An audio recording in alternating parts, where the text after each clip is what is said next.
tahun 2001 serta langsung diterjunkan Totaipur pasukan siluman andalan TNI AD yang ditakutkan. Peleton Intai Tempur Totaipur merupakan pasukan elit yang dimiliki Komando Cadangan Strategis Angkatan Darat Kostrad. Dilansir dari kostrad.mil.id, Totaipur dibentuk pada tahun 2001 serta langsung diterjunkan dalam operasi di Aceh, Poso dan Papua. Selain itu, pasukan yang diprakarsai Jenderal TNI Purn, Riyamizard Triakudu saat menjabat sebagai Pangkostrat ini memiliki spesialisasi dalam bidang sabotase ataupun intelijen serta operasi tempur dengan misi khusus. Prajurit Taipur memiliki keahlian khas melakukan infiltrasi ke jantung musuh secara senyap untuk melakukan sabotase. Prioritas yang diberikan adalah tugas-tugas infiltrasi di gunung dan kota, bekerja secara senyap namun efektif. Ciri seperti itu membuat Kompi Taipur kurang familiar di telinga masyarakat, namun soal keahlian, prajurit memiliki keahlian khusus bertempur di darat, laut dan udara.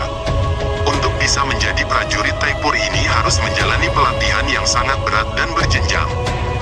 Prajurit ditempa selama 7 bulan pelatihan di Cilodong hingga puncaknya dilatih oleh pasukan Cakra di Jatiluhur, Purwakarta, Jawa Barat. Tahap pertama, para prajurit menjalani latihan tempur di medan latihan Kostrad di Gunung Sanggabuana, Kompleks Latihan Kostrad, Kabupaten Karawang, Jawa Barat. Selanjutnya, di tahap kedua latihan intelijen, Sanda di Pusdikpassus, Batu Jajar, Bandung. Dalam latihan ini, Kostrad menitik beratkan pada latihan intelijen tempur. Kemudian, tahapan 3 terdiri dari latihan teknik tempur bawah air di Satuan Pasukan Katak Armada di kawasan Barat, di Pondok Dayung dan Pulau Damar, Teluk Jakarta Utara dan yang terakhir tahap 4 latihan aplikasi dan latihan berganda di Situ Lembang, Bandung. Selama mengikuti pelatihan, para prajurit dibekali latihan tempur di alam terbuka, teknik tempur di bawah air, hingga pertempuran jarak dekat atau perkotaan. Maka prajurit yang tergabung dalam Kompi Taipur menguasai teknik intelijen tempur dan mampu menembus pertahanan musuh secara senyap dan efektif. Kompi Taipur memiliki banyak keahlian khusus dari hasil pembekalan. Namun satu keahlian yang menjadi ciri khas adalah penggunaan senjata tradisional masyarakat Dayak yakni sumpit dengan jarum mematikan yang racunnya didapat dari getah pepohonan khusus maupun dari bisa ular. Teknik tersebut masih termasuk dalam kurikulum pelatihan Taipur hingga kini. Kegunaan sumpit sangat menunjang dalam operasi senyap jarak dekat. Jarum yang dikeluarkan dari sumpit bisa menembus sasaran dalam jarak 20-50 meter. Meski jarang digunakan, rupanya teknik sumpit tetap dijadikan senjata khusus untuk Kompi Taipur. Panjang sumpit Kompi Taipur bisa mencapai 1,92,1 meter dan memiliki 3 bagian utama yakni sumpit yang berbentuk pipa, anak sumpit dan mata tombak di ujung depan. Sedangkan panjang jarum mencapai 15 cm atau setelapak tangan orang dewasa. Pasukan Taipur yang memiliki seragam serba hitam turut dibekali teknik menjinakkan bahan peledak, dan memiliki unit K9 anjing pelacak. Latihan adalah kesejahteraan bagi prajurit Taipur, tugas adalah kehormatan bagi prajurit Taipur, begitu pedoman yang dipegang oleh prajurit intelijen tempur Kostrad. ADT.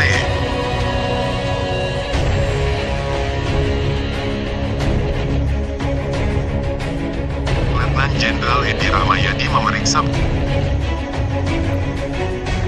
pasukan khusus Totaipur CSP 1 Politik dan Hukum Panglima Kostrad Letnan Jenderal Edi Rahmayadi memeriksa barisan saat upacara penutupan latihan standarisasi prajurit Komando Cadangan Strategis Angkatan Darat Kostrad Gelombang 3 di Pantai Malangpang, Sukabumi, Jabar. Dedi Bastiani jika ditanya apa pasukan demi Tentara Nasional Indonesia TNI, masyarakat akan dijawab kasus dan detasemen dalam anggaran Jakarta. Jarang yang mengetahui TNI memiliki sejumlah pasukan khusus lainnya, salah satunya dari Komando Cadangan Strategis Angkatan Darat Kostrad. Mereka memiliki pasukan yang ahli dalam pengintaian dan pertempuran jarak dekat, yakni Peleton Intai Tempur Totaipur. Kelompok pasukan khusus tersebut merupakan kualifikasi prajurit tertinggi di Kostrad. TNI AD dalam rekrutmen hanya mengambil puluhan prajurit berprestasi selama menjalani sejumlah pendidikan Angkatan Darat. Yang perlu ditakuti oleh lawan adalah kemampuan mereka. Mereka ahli dalam pengintaian, menghancurkan musuh dalam jarak dekat. Mereka mahir dalam bela diri tangan kosong, senjata api, melempar pisau, panah, dan sumpit, ungkap Pangkostrat Letjen Edi Rahmayadi kepada media Indonesia seusai membuka pelatihan Totaipur 7 2017 di Pegunungan Sanggabuana, Karawang, pekan lalu. Menurut Edi, prajurit Totaipur dipilih melalui kualifikasi panjang. Mereka terlebih dulu mengikuti pelatihan cakra sekitar 3 bulan. Yang terbaik akan mengikuti kualifikasi rider 4 bulan. Selanjutnya mereka yang terbaik akan dipilih dalam tempur yang akan dilatih selama 6 bulan. Selama pelatihan, prajurit Totaipur akan digembleng secara profesional. Mereka harus mahir dalam pengintaian dan seni tempur di udara, air, dan darat karena pelatihan melibatkan semua bagian pasukan TNI. Menurut Edi, pasukan elit itu juga menjadi mata dan telinga Kostrad. Pimpinan Kostrad mendapatkan masukan strategis dari mereka untuk mengambil kebijakan. Saat ini yang mengikuti pelatihan pasukan khusus Totaipur berjumlah 2 peleton, atau hanya 61 prajurit. Mereka akan Sejarah Batalion Intai Amfibi 1 Marinir. tempat berbeda. Batalion Intai Amfibi Korps Marinir sebagai salah satu satuan pelaksana di bawah kendali langsung Pasmar, dituntut untuk mampu memelihara dan meningkatkan kemampuan prajurit Intai Amfibi, dalam rangka melaksanakan tugas-tugas pengintaian amfibi, penembakan darat dan operasi tempur darat maupun operasi khusus dalam rangka membantu satuan tempur marinir dan satuan tempur TNI.